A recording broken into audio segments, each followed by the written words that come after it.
मनुष्य के जीवन में चिंता, भय और घबराहट ये हर एक मनुष्य के मन में विद्यमान होती हैं और इन्हीं वजह से मनुष्य जीवन में दुख भोगता है, चिंतित रहता है, टेंशन में रहता है, परेशान रहता है। कभी विचार करने पर पता लगे कि आखिर चिंता हुई तो क्यों हुई, आखिर घबराहट हुई तो क्यों हुई, आखिर परेशान है तो क्यों है। इसका कोई हल ढूंढना नहीं चाहता है और पूरा जीवन दुखमय और टेंशन में ही व्यतीत कर देता है। चिंता करने से तुम्हारे रूप सौंदर्य का नाश होता है। चिंता करने से तुम्हारा शरीर बलहीन होता है और चिंता करने से बुद्धि भी क्षणहीन होती है। इसलिए विवेकपूर्ण चिंतन करने से समस्या का हल निकालना चाहिए, चिंता नहीं करनी चाहिए। चिंता करने से किसी भी समस्या का समाधान नहीं निकलता है, बल्कि समस्या और विकराल हो जाती है।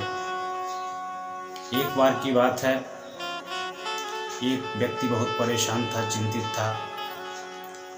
उसके घर के सामने से कुछ बहुत भिक्षु निकल रहे थे। वह उनको देख करके उसके मन में विचार आया कि मनुष्य जीवन में, पारिवारिक जीवन में दुनिया के दुख दर्द और कलह कलेश होते हैं। संत जीवन, मोक्ष जीवन में कोई कलह कलेश नहीं होता है। क्यों ना मैं संत बन जाऊं। वो पीछे पीछे संतों के पास जाता है और संतों से अनुरोध करता है कि मुझे भी संत बना लीजिए। संत उसको शिष्य रूप में स्वीकार करते हैं।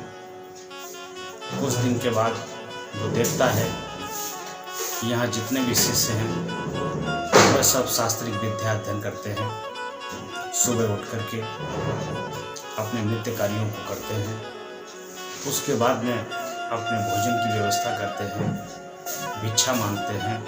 भोजन को पकाना, बर्तन साफ करना, कपड़े साफ करना, रहने के लिए बंगला बनाना, कुटी बनाना, ये सब कार्य होते हैं। साधारण आदमी के लिए भिक्षा मांगना बहुत बड़ी बात है और उससे भी बड़ी बात है घर और परिवार का मोह करना। घर और परिवार का मोह उसे विचलित कर रहा था और भिक्षा मांगने जैसे कार्य उसको करने पड़ रहे थे।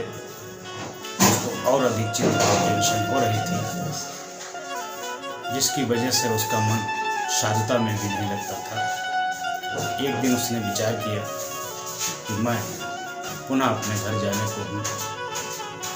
तो वहाँ के जो महान संत थे, महान गुरु थे, उन्होंने कहा कि बेटा, जिस उद्देश्य से तुम यहाँ आए थे, अपनी चिंता मुक्त जीवन जीने के लिए आए थे, चिंता मुक्त जीवन जी के जाइए।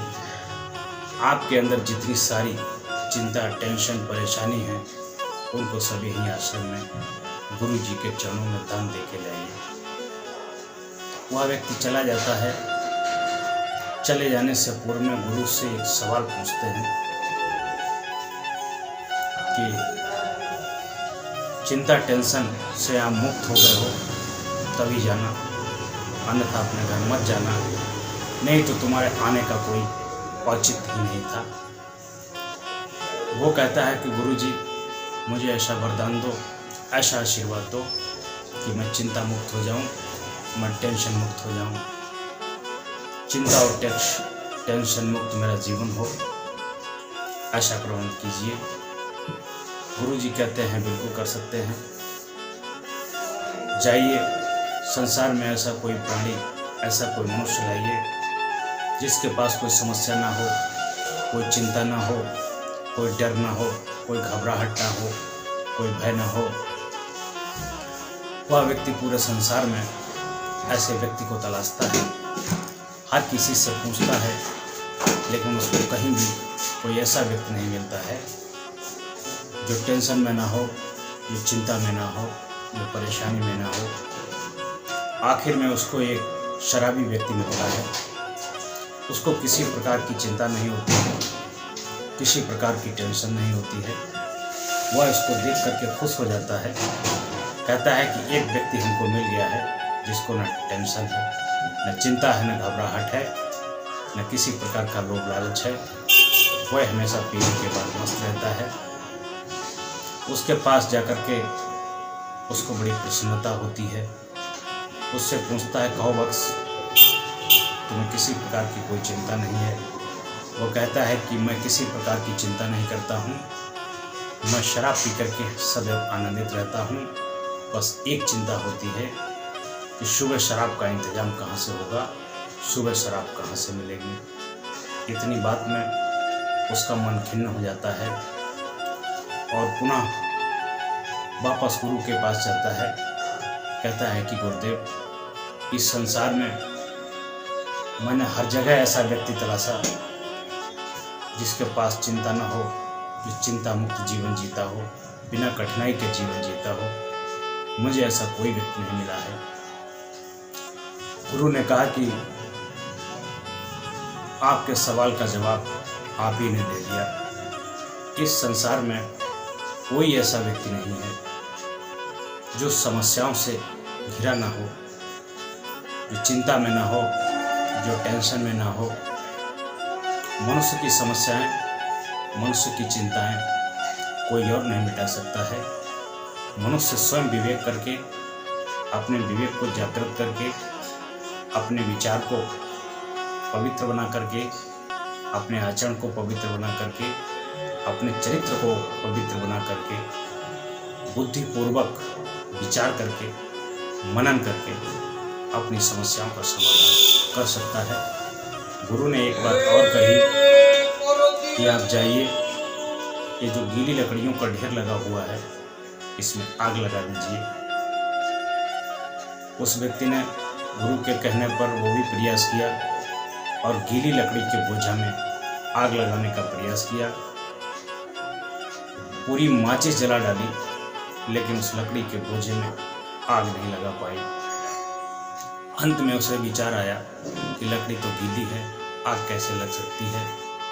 गुरु के पास पुनः जाता है, कहता है कि गुरु जी, लकड़ी गीली थी, माचिस पूरी मैंने जला डाली, पूरा प्रयास किया, लेकिन लकड़ी नहीं जली है। गुरु कहते हैं, यही समस्या से निजात पाने का मूल सिद्धांत है। अगर लकड़ी को सुखा लिया जाए, लकड़ी को सुखाने के बाद एक माचिस की सिलाई ही काफ़ी है उसको जलाने के लिए। इसी प्रकार से जो आपके आगे समस्या है, उस समस्या से निजात पाने के लिए विवेकपूर्ण विचार करिए, सब्र करिए, इंतजार करिए, मौका और वक्त का इंतजार करिए, आपकी समस्या का समाधान होगा।